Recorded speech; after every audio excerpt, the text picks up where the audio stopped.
Bienvenue dans Les yeux qui brûlent, le podcast où ceux qui vivent avec la kératoconjonctivite vernale partagent leur voix. Ici, on raconte nos parcours, nos galères, nos victoires et surtout, on ne se sent plus seul face à cette maladie méconnue. Parce qu'en parler, c'est déjà avancer, parce que partager, c'est aider.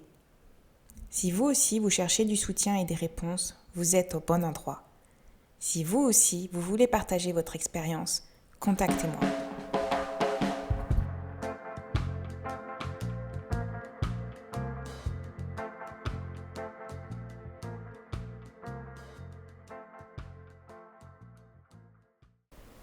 Je suis maman d'un enfant atteint de kératoconjonctivite vernale.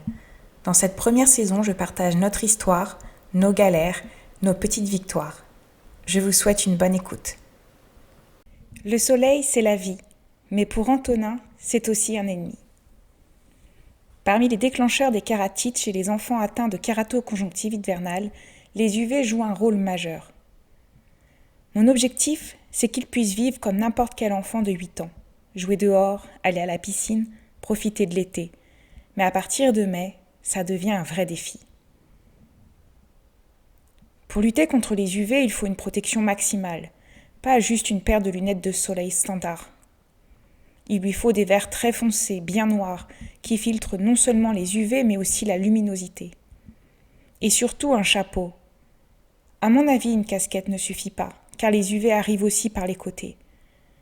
Je cherche toujours des chapeaux à large bord, le plus long possible, pour limiter au maximum la lumière qui pourrait atteindre ces lunettes.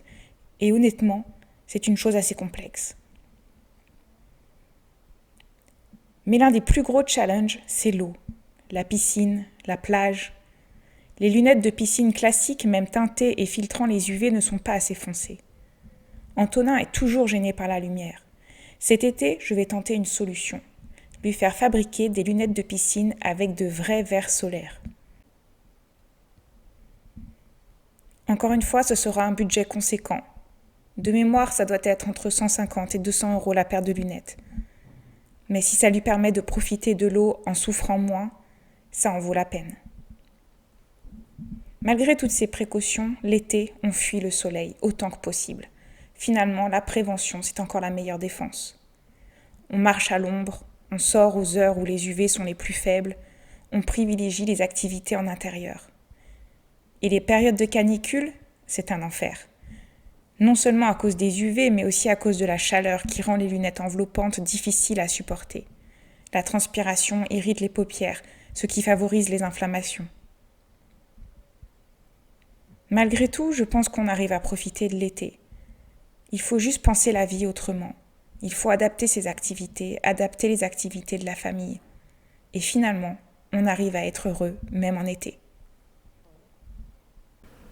Merci d'avoir écouté cet épisode de Les yeux qui brûlent.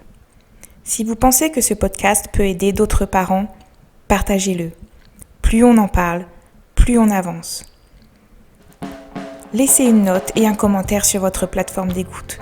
Votre soutien aide à faire connaître la KCV et à toucher plus de monde. À très bientôt pour un nouvel épisode.